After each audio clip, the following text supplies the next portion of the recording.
Welcome back to another wonderful episode of Success Innovation. Thank you so much to the audience for joining us. Today we have a great guest, and I'm going to introduce her briefly. Currently a PhD student at the University of Southern California, also known as USC Go Trojans. She is studying material science of engineering, and she was the vice chair of SHPE National Board of Directors from 2021 to 2022. She is a daughter of Cuban immigrants and grew up in the East Coast of the U.S. Welcome, Emily Anne Vargas, to Success Innovation. How are you doing today, ma'am? I'm living the dream, as they say. Whatever that dream is for you, that's a different story. Well, thank you, Just thank you for joining us. Thank you for joining us, Emily. This is great. It's awesome to have you here. Um, you know, give us a little bit. I gave a little bit of an introduction about who you are, but there's definitely a lot more about Emily Ann Vargas. So first off, you know, who are you, and what are two main core values that you hold dear to you? Man, it's so difficult to try to give the 30-second pitch about yourself. I actually had an interview one time that they told me to say, describe yourself without saying anything on your resume. So this kind of brought up that memory for me at one of the SHPE conventions. I was born and raised in northern Cuba, commonly referred to as Miami, Florida, and I grew up there majority of my life and had very large Cuban influences. I'm very proud of my cultural heritage, and I like to bring it with me everywhere, right down to my little cafetera that I have a traveling one that's electric, so you can already imagine I'm making cafecito everywhere I go. So besides that, I grew up with a lot of influences of engineering without knowing it was engineering. My dad, his name is Jesus. He was a carpenter by trade, and it took me, I think I was 25 when I finally put the biblical reference together, Jesus carpenter, and and so when I was a lot younger, I described myself as a tomboy, where I would go to Home Depot all the time with my dad. I was the glorified flashlight holder while working on the cars and changing the oil and things like that. I was always a very type of child that would ask a lot of questions to the point where it would be like, okay, stop with the questions. We'll keep on this conversation forever before we have to go do something, or we're running late for something. Especially while I was at Home Depot, I would ask a lot of questions regarding the materials and the things that are used in the fabrication of a home, right down to remodeling, things like that. So that's where I got the little bit of that exposure engineering without knowing it was engineering. And I helped my dad all the time with different things like crown molding, laying down tiles, all the sorts. So I became a little bit of the handyman, especially that was what I was known as in undergrad, Emily Anne the handyman. And I even write down having my own tool set and circular saw and things like that. So pretty exciting. And so I got that engineering influence from my dad. And then from my mom, I got more of the creative influences, such as with art and thinking outside the box. I grew up with, making things out of whatever you had available from both sides, both my father and my mom. But for my mom, it would be a lot more artistic and using essentially, I use both sides of the brain from both of those influences. So my mom, I developed a passion for art, and actually, had I not done engineering, I would have done visual arts. And I'm really into drawing and painting, and that was one of the routes. It was either some form of STEM field or the art field that I was going towards. But I found later on that, especially now in my career, that I could combine the two together, those loves. And so on top of the artistic side, I also got the math component from my mom. My abuelo, he was an accountant in Cuba. And so she had a really strong, her father had a really strong influence in math, and then bestowed that upon both me and my sister. And whenever I would hang out with my abuelo, specifically going to like the supermercado or stuff like that, we'd always giggle and calculate the sales tax at the register and give the cashier the exact change before they finalized the payment. And they always looked at us really weird. So those are a couple of things that I remember from my upbringings. And overall, the love of my family, and not to mention just all of the support that I've gotten to this point, I think really is a huge component of who I am today. And when you speak about those two core values, I think of resilience and perseverance as being one of those core values, and then just having love and kindness be emanated through everything I do and through every interaction and every feeling, and just basically everything. So those are the two that I would describe based off my upbringings, and then also my own experiences. Yeah, so you grew up in Miami. Okay, great. Okay. Mhm. So you grew up in Miami, and at what time or what age? Because Miami in Florida is very heavily Latino, Venezolano, Cuban populated, Puerto Rican, right? Mhm. So you are in the California USC area. When did that transition to the West Coast happen? Oh man. Um, so for undergrad, I ended up going to Tallahassee, Florida, Okay. which is an entirely different demographic than Southern Florida. Like how you mentioned, there's the Venezolano, the Boricua, Dominicano, lo que sea, like a little bit of everything. And going to Tallahassee for undergrad, it was a huge culture shock for me, because that's when I learned what the South was, and just seeing those unfortunate things like Confederate flags and influences of the KKK and all the sort. Not all of Northern Florida is that, but there were just some pockets of that where it was really surprising to me. And once I graduated undergrad, I had a bit of an identity crisis where I didn't know what I wanted to do. Partly, in my senior year, I applied to graduate schools, PhDs, and full-time jobs, and wasn't sure which route I wanted to go. I did have mentors at the time that tried helping me, but ultimately it was very overwhelming at the time, with a combination of trying to figure out what to do, and then also taking care of my mental health, which full transparency was very, very bad during my undergraduate career. And so then those sort of things, it left me in a position where I got, there was a sign that ultimately developed my pathway for me, and I didn't really have that choice of, well, this is the plan, Z, that I didn't ultimately choose, but this is the route I'm going to go. And ultimately what that led to was working in industry for a little bit under a year. And so then I started my trek from Miami to Tallahassee, then Tallahassee, Florida to Detroit, Michigan. In Detroit, Michigan, I was at Eaton Corporation for a little under a year.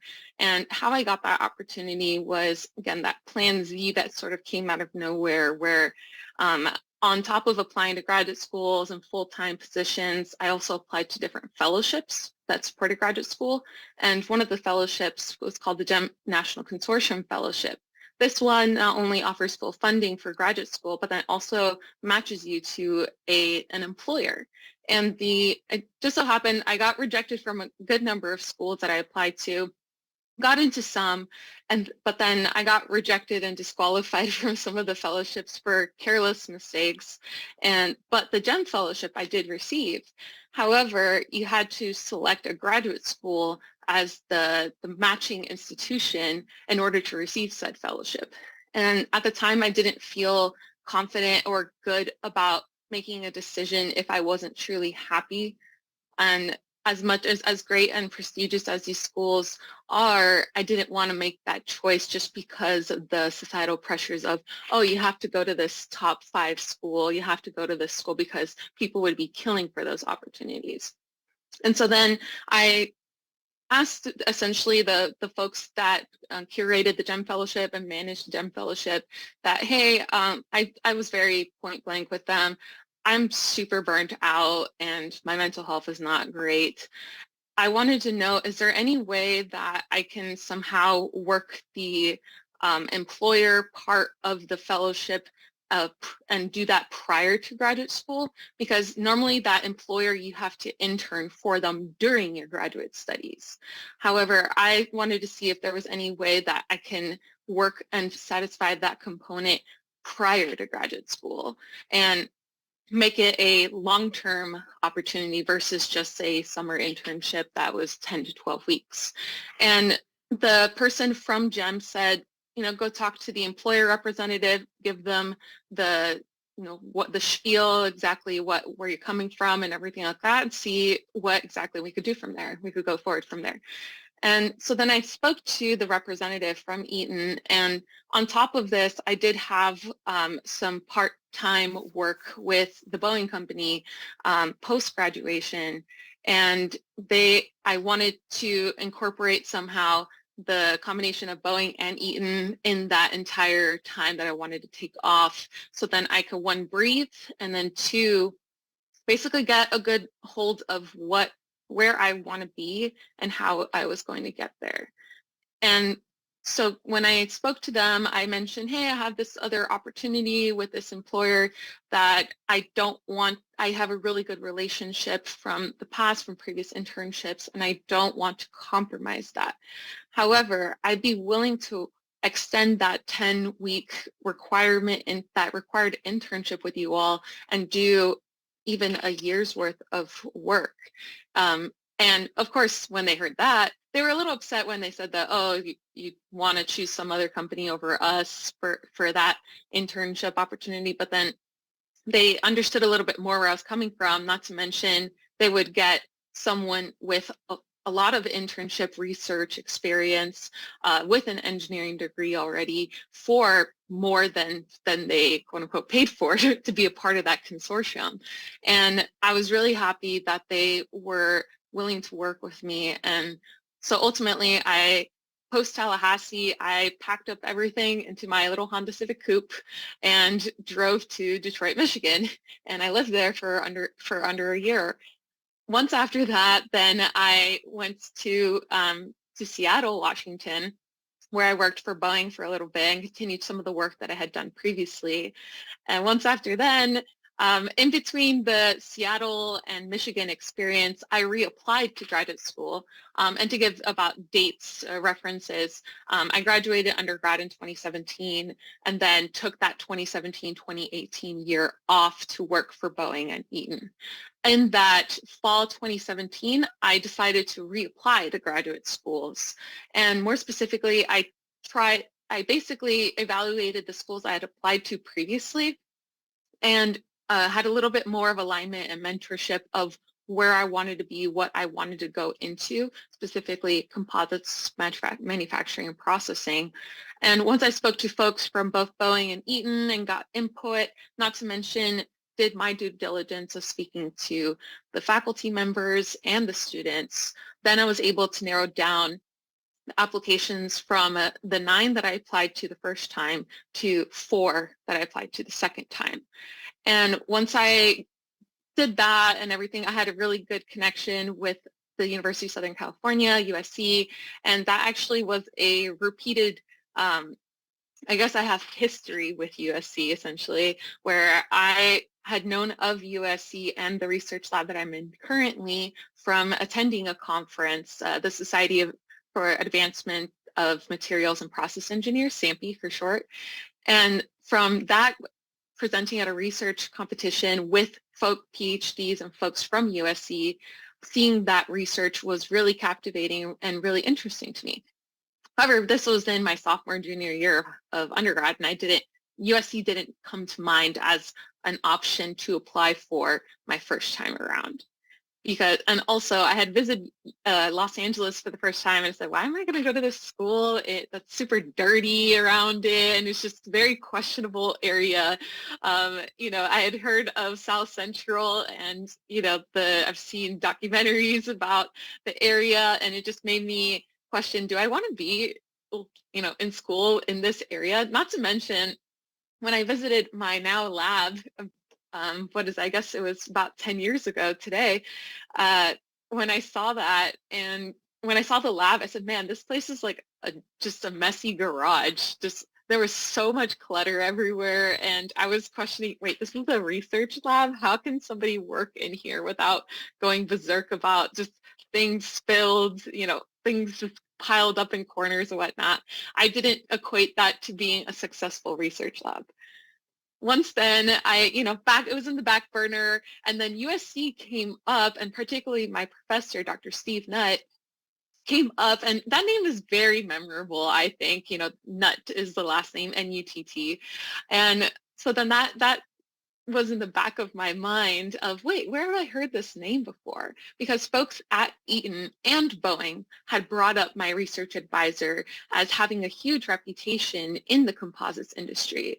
And once I looked them up, and there's this thing called there's index factors for research scientists that basically determine, well, rather the caliber of the research and how many times that professor cited equates them to being, I guess I will describe it as like God level in the research of that field. And I saw the index, the H index of my advisor. I said, oh my goodness, this is so high.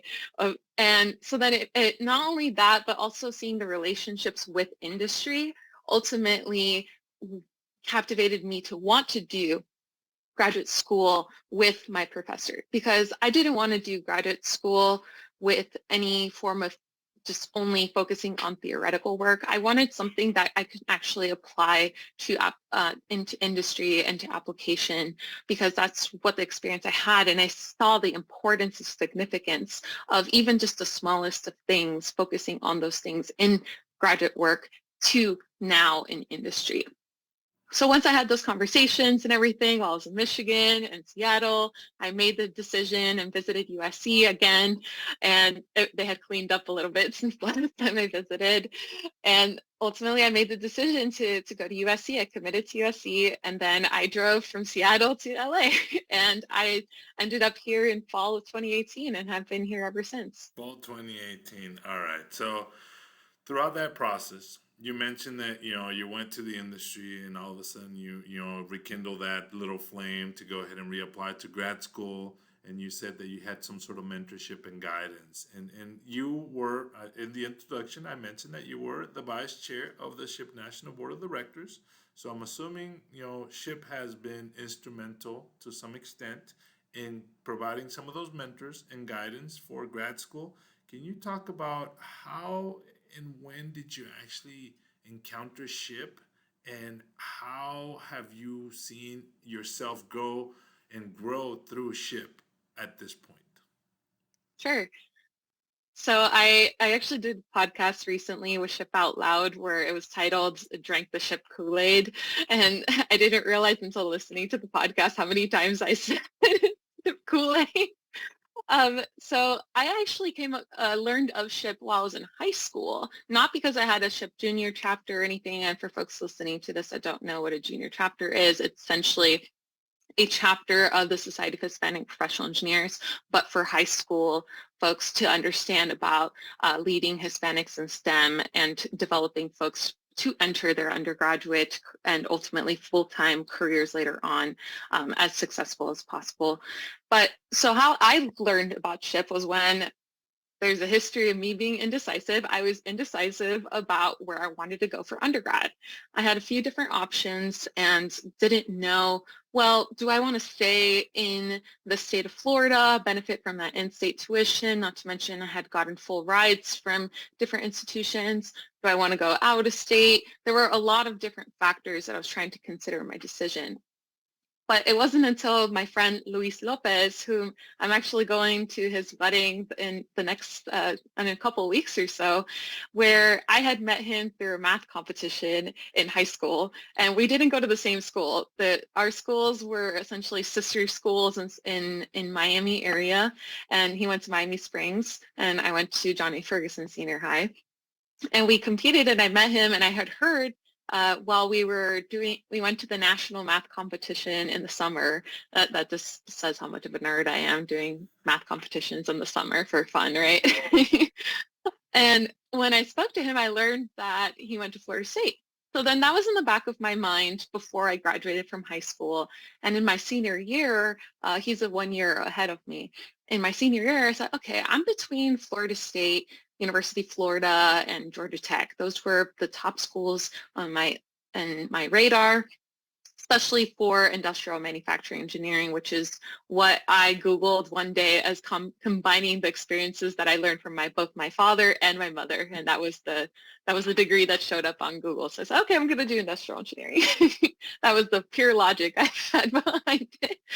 I reached out to him through Facebook Messenger. That just goes to show how, how way back when that was. I reached out to him and told him my situation. I said, hey, I'm between Florida State, UF, and Georgia Tech. Can you give me a little input about how Florida State has been for you? And because I knew he was first generation American, first generation college student, very similar to me, and had those similar upbringings of being of lower socioeconomic status. But I definitely wanted to hear that input from somebody who has so many parallels in their life as to mine. When I spoke to him, he gave me a novel and a half reasons why to go to Florida State, why to join SHPE, and then why not to go to the University of Florida. And ultimately, that was one of the huge factors that determined that I was going to go there. And Luis had been such and continues to be such a good friend in my life. And I'm super grateful to have had that overall exposure, not to mention mentorship there prior to even entering undergrad. And when I entered undergrad, I felt like a little guppy in the Pacific Ocean. It was very overwhelming for me. Not to mention, I had this overall situation with understanding mental health, mental illness that wasn't really taught to me growing up. And it wasn't until undergrad where I kind of got slapped in the face with, oh, well, you have to learn how to manage this and learn how to understand and accept this moving forward, because you will not be able to succeed if you can't take care of yourself. And that combination of going to this school that wasn't necessarily on my top of schools, seeing that culture initially, like I mentioned, the culture shock. Florida State has been very well known for their football, teams and their sports, and more on the social status of things, less on the educational aspects, particularly in STEM. And when I was there, my sister actually was a senior at Florida State when I was a freshman, and I saw how she was able to integrate really well with the school and how the school was for her. But I had a really hard time finding myself a community, and on top of that, feel like I fit into that institution. It felt very, I don't want to say alienated almost at the institution, because I wasn't a drinker. I wasn't really that much of a super go to house party sort of thing. That wasn't really my thing to do as far as fun and entertainment. So I had that aspect of feeling alone, feeling lost. And that wasn't until, and that was a common theme that I worked through, but I was able to get out of and ultimately find that community through SHPE. So SHPE, a lot of people go to the general body meetings for the first time because they hear there's free pizza or something.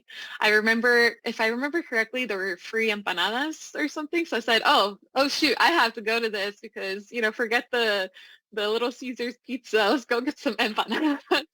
But that's my kind of organization. And when I went there, I heard the testimonies of not only different members, but also the executive board at the time. And when I heard those stories, I felt so much of a similarity and connection through these folks, where I envisioned and saw myself in their same shoes of succeeding. I felt that my eyes just, were filled with passion, and wow, I need to get involved in this organization because I want to be like these folks. I actually met my first engineer my entire life through SHPE. And I mentioned it in the previous podcast, and I've actually spoke to him for the first time and mentioned this to him last year, that Jay Flores. Jay Flores was the first engineer I ever met in my entire life, and he was the Region 7 vice president at the time, and I went to one of the sub-regional retreats my first semester of undergrad. And hearing his story was just, it was so emotional for me, and like, wow, I can be like that one day. I remember wanting to pursue sales engineering because of the fact that Jay was a sales engineer for Rockwell Automation. That was the full, again, logic. I said, I want to be like that. Let me try that out. I tried it out in an internship. I thought this wasn't for me, but with experiences, you learn what you like and what you don't like. Jay became a huge mentor for me in terms of how to progress in SHPE and how to overall gain those experiences through professionally, technically, leadership, and more importantly, how to take care of yourself within a system that essentially isn't made for you. The overall educational system isn't necessarily defined for underserved communities to succeed.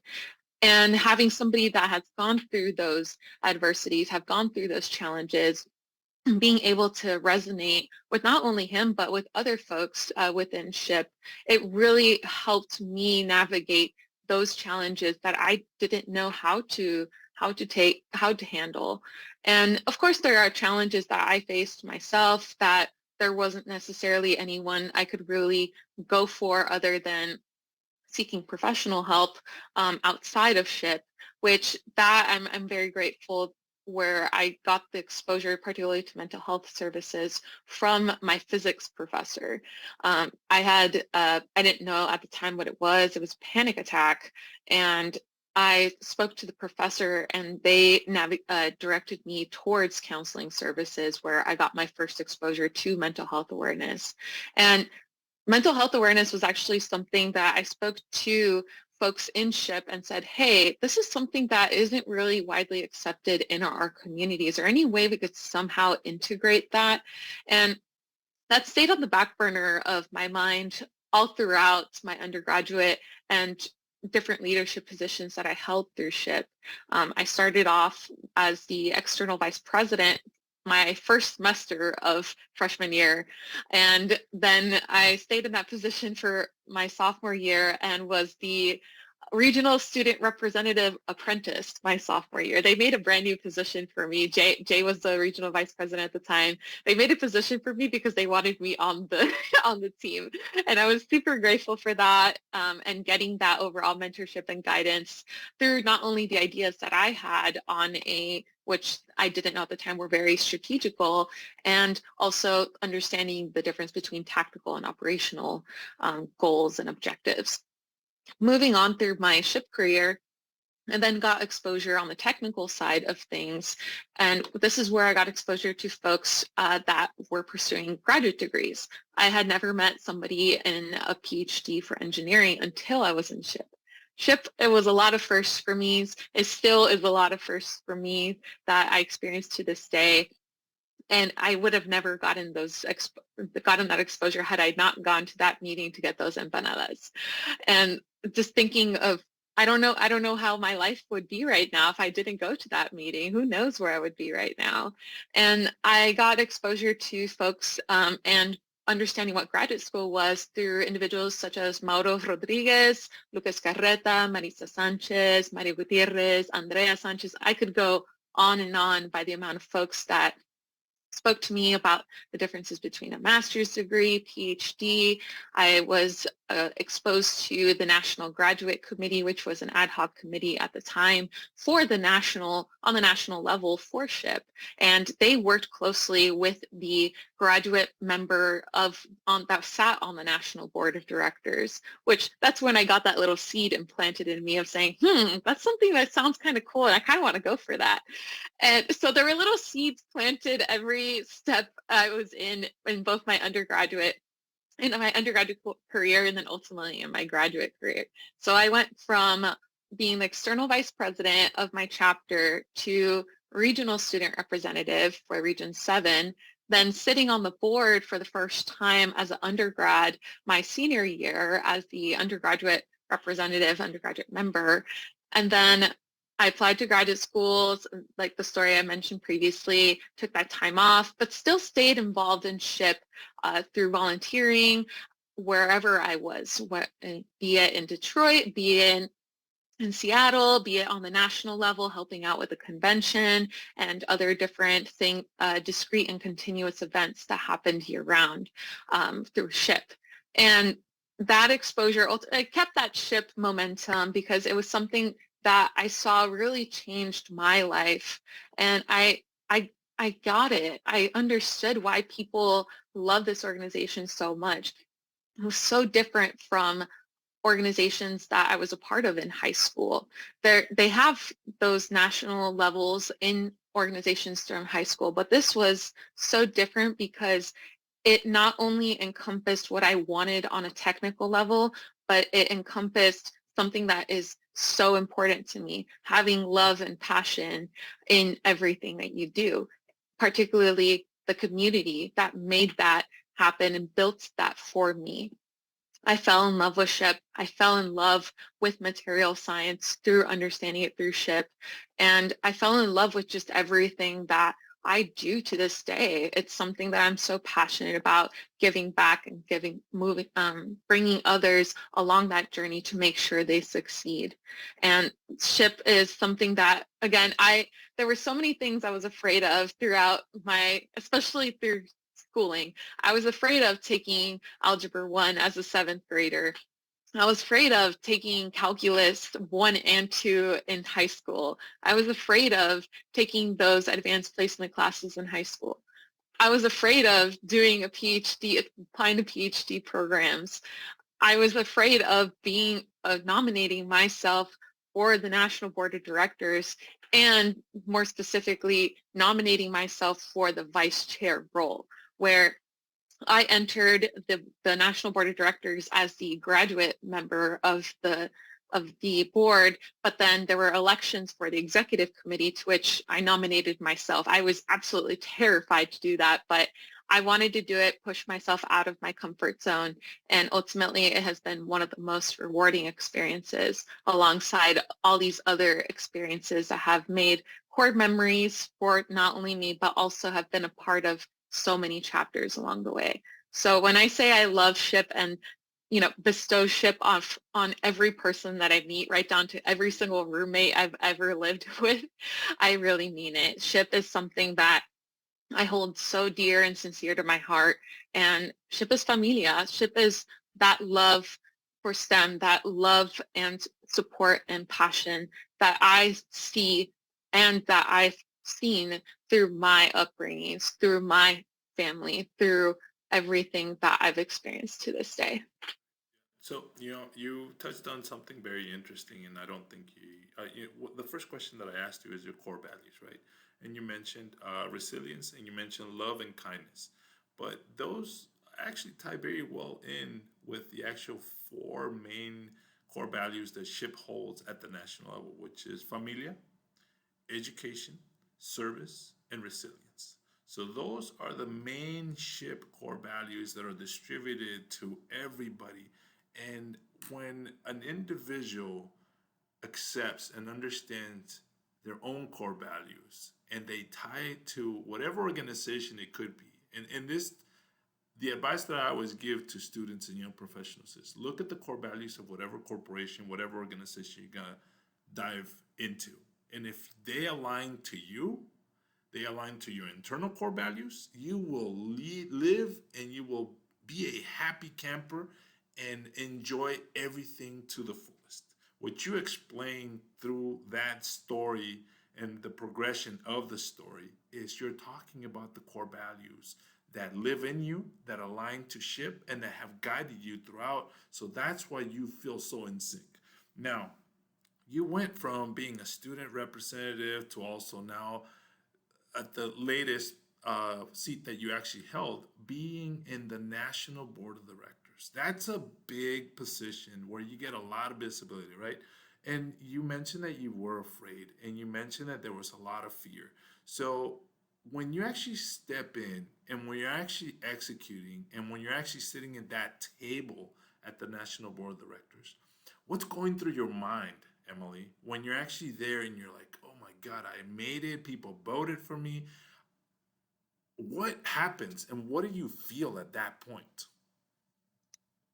Wow, there's a multitude of emotions that I felt both when I was on the board, national board as an undergrad and as a graduate student. When I was on the board as an undergraduate, it was mostly, wow, people voted for me. There was a lot of competition at the time, but I felt, and something that you touched upon, the importance of building those relationships. I think that is something that I've done every step of the way from the inception of time and growing and maintaining those relationships. From investing all of that time for folks throughout my undergraduate career, I had folks that vouched for me. I had folks that brought me up in conversations as somebody to go to for, be it advice on things, be it for mentorship, be it to help provide knowledge on things. And that is something that speaks volumes about not only how SHPE has influenced me, but how I bring, how you mentioned, those core values into everything I do. And so I did my best to understand that, one, I may not be on the board. It is an election. It is sometimes a popularity contest. But I was so I was very reassured that I had all of those relationships and I had folks that supported me without me even having to ask them to make sure that I got there to that role. When I sat on the board as an undergrad, it was very overwhelming. I didn't know what Robert's rule was. I didn't understand the function of a board at the time. I didn't know what a CEO search was. There were so many different things that I didn't have that visibility from undergrad. Even being on the regional side, I didn't understand or didn't have that overall exposure. So seeing all of these things, not to mention being in a room with a bunch of executives and people that have, developed themselves not only within their companies, but also in the industry, in the nonprofit as well, it was very terrifying. I sat on the board with Rod Garcia, one of the founders of SHPE. I was so scared of Rod. I know people have gone up to him to take pictures and everything, but I was so terrified of Rod that I would go up to him, or whenever I spoke to him, I was so nervous just to say anything to him. And I actually told him later on about this, and his wife and his nephews as well, that was how Rod made that impact for me, even though he established an organization that I just is so integrated part of my life. I eventually then spoke to Rod and developed that relationship, but that was my first exposure to Rod and all these other folks, Diana Gomez, Miguel Alemani, you name it. All of these people I was afraid of, especially Miguel Alemani, who is one of my largest mentors and advocates to this day. And he probably would be just, shaking his head of, why were you afraid of me? Well, I would easily say, you literally developed the pamper. How am I not supposed to be afraid of you? You're like Yeah, the yeah. you're the first Latino executive for Procter & Gamble and the R&D level. How am I not supposed to be afraid of you? And so that fear, I asked myself, am I going to let it ultimately navigate and decide where I wanted to be with this position? Because if you do everything with fear on the back burner, are you really able to immerse yourself in that experience and to be able to ultimately grow as an individual? Because I think of fear as it's something that happens as a human. We all are afraid of things, but if we have fear towards everything we do, everything we say, and just about everything else, then how are we supposed to fully grasp that experience? We can't, because there's always going to be, and I think of fear in this scenario as like that spice that you added to that thing that you didn't want to be in that sopa or in that, ropa vieja or things like that. If it's in there, it's going to ultimately change that flavor, make it taste bad, or do a multitude of things. And so I gathered the courage to start putting myself out there. And I know that it was really funny. I spoke to somebody and when I mentioned to them I was afraid, even as undergrad and grad, they said, we would have never have guessed you were afraid. I said, yeah, because, I'm very good at hiding when I'm afraid, but I like being vulnerable and telling folks that I was afraid, because sometimes you don't hear that from people, and then it makes you think that you're not capable. And with those mentors, before I pursued that board position as an undergrad, I spoke to them and asked them, and especially Jay Flores and the folks that were the graduate member on the board and undergraduate members, they told me all of their experiences, and it further validated all the feelings that I felt and made me want to experience the experience more, because through everything that I've mentioned that I was afraid of, I always was able to overcome it. I was always able to grow and succeed. And despite even to this day, from things that aren't related to professional or SHPE, there are so many things that I'm afraid of that have happened and whatnot. But I always remind myself, I will be okay. I always get through these things. And that's where that resilience core value comes from. And so then that was my experience as an undergrad board member. When I was as a grad member board member, I was a little more seasoned, right? I had all of the experiences from undergrad, had already made those connections through SHPE, and felt that I was in a very good position, especially with those relationships, to be able to not only get on the board as a graduate member, but then ultimately when I found out there was there were roles on the executive committee that were available, that I would be able to, show my presence and show my worth and value towards the organization. And again, absolutely terrifying nominating yourself for things. I remember I was also afraid of nominating myself for the Star Award. I nominated myself because, you know what, if I can not overcome this fear of wanting to celebrate myself, then that ultimately speaks volumes to where I will be as not only as a researcher, but then also as a professional moving forward. So that with a Star Award, that with ending up on the board, somebody told me when I ran for the board as a graduate member, I was the only person that ran for the graduate position. And I asked, why is no one else running? And they said, everyone else is afraid of you. They're not going to win. And I said, that's not true. I'm nice, man. Why are people afraid? But they said, yeah, there's no way anybody could beat you in the competition and the election. And I mean, when I heard that, I was in disbelief. I said, no, that's not true. The imposter syndrome seeps in from time to time, even in, my graduate research and whatnot. But then seeing that, then I got on the board, it was really then being very well seasoned. I thought, oh, I know what Robert's role is. I know some of these folks that I've met back when I was an undergrad. I know how to discuss these sort of different initiatives and strategies and whatnot. And I was finally courageous enough to ask Rod to take a picture with him. And it took me becoming vice chair of the organization, the youngest vice chair and second student to ever be in the position, to have the guts to ask Rod for a picture. And I know it sounds silly, but that was a huge thing for me. That was probably one of the biggest fears I had in SHPE, taking a picture with Rod. And when I found out that the vice chair role, there was going to be a vacancy prior to entering the board, I went ahead and started asking folks on the board what kind of roles and responsibilities are in this position, and what kind of attributes and accolades can I use from my background to further show the value and worth of me potentially being in this position.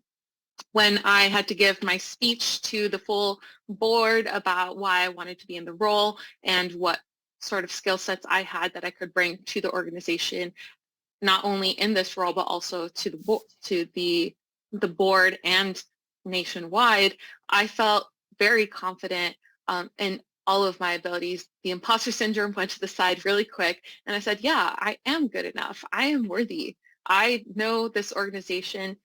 This organization is a part of my core values, and by having that and by also being not only a member, but also being on the board.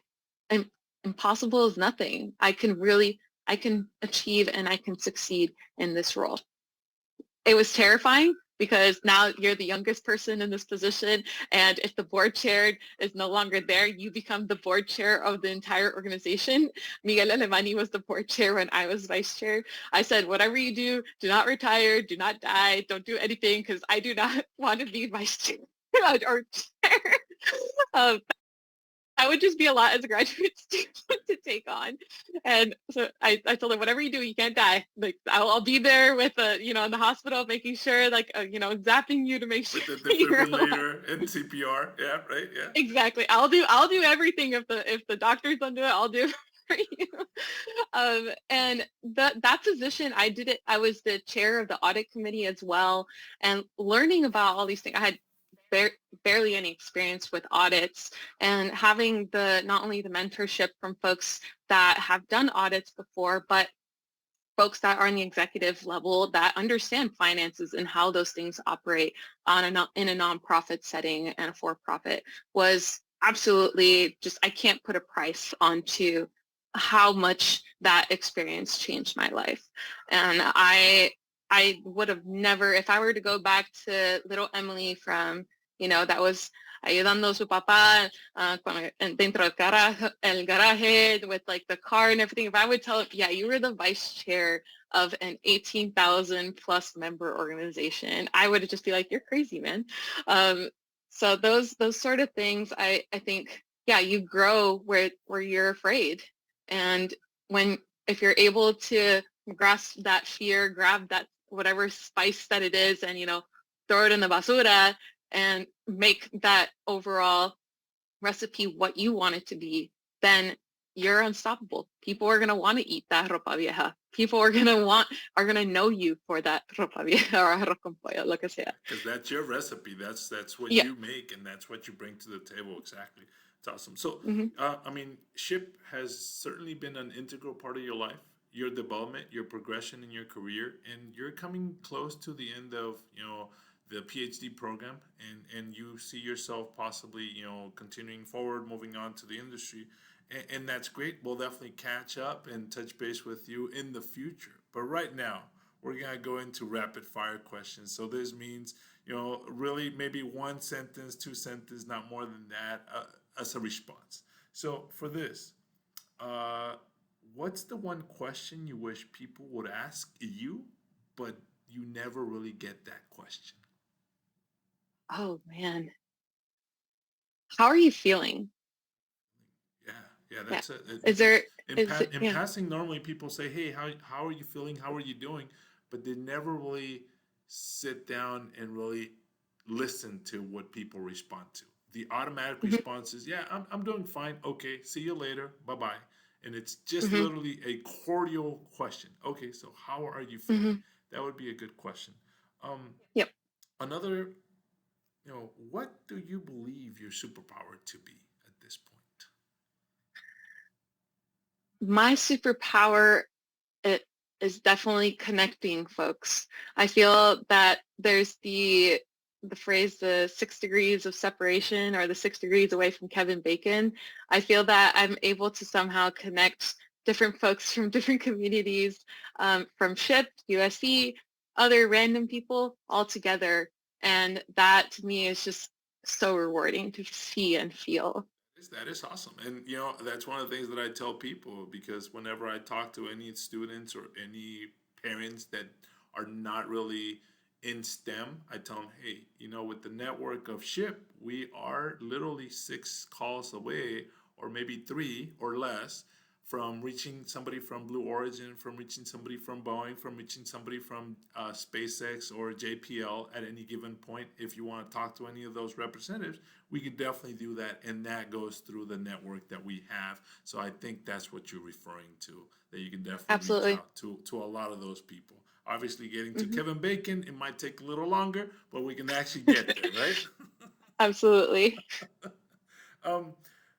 Right now, what is your definition of success? People actually, there's some people that go with money, houses, power, but for you, what is your definition of success? My definition of success is being happy, I think, and fully proud of what you've accomplished, what you've done, and where you will be going. Being happy, that's a great response. And I think a lot of us, when we're kids, that's one of our goals. When people ask you, what do you want to be? You're like, I want to be happy, right? But as we grow up, people tell us, no, what do you want to be? What do you want to do? Get a house, get a car, get some material wealth. But we slowly, for the most part, tend to forget that we really just want to be happy. So that's awesome. So the definition of success is be happy. However you achieve it could be different than however somebody else achieves it, as long as it makes you happy and you don't hurt or harm any other person or individual or entity in the process of it, right? That's good. Mm-hmm. The last question, and you kind of hinted at it when you said going back in time. So for this one, I want you to imagine that you could literally go back into your lab right now at USC, and you could literally close the door, turn off the lights, and you hear the sounds, the silence, and all of a sudden you open the door and you see little Emily Anne Vargas at that high school age where she's about to transition into her path to college. What would you share with her if you had about a minute or two that you could just spare with her? I would tell her, look, there are going to be a lot of things that will happen that there is no manual of how to navigate. You're going to be scared, afraid, and not going to know what to do or who to go to. But I promise you this, that you will get there. You will be able to lift yourself up and out of these situations and be stronger. It's a very strong and powerful message. And with that, I want to acknowledge you, Emily Ann Vargas, for your service, for your support to SHIP as an organization. I want to acknowledge you for your success in your career path that you have elected, in the industry jobs that you've taken, and actually the PhD graduate school level that you are pursuing. It is very difficult, but at the same time, you can do it. You wake up and you put one foot in front of the other, and step by step you are closer to graduating, you are closer to achieving that goal and that dream, and you are empowering Latinos in STEM by being an example and by serving others before yourself. But you also have to take into account that to serve others you have to be kind to yourself as well. So take that into account. And with that, muchas gracias, Emily. Definitely appreciate you being here with me today. And to the audience, thank you so much for joining us for another wonderful episode of Success Innovation. With that, we'll hope to see you for the next one. Have a good one. Hasta luego.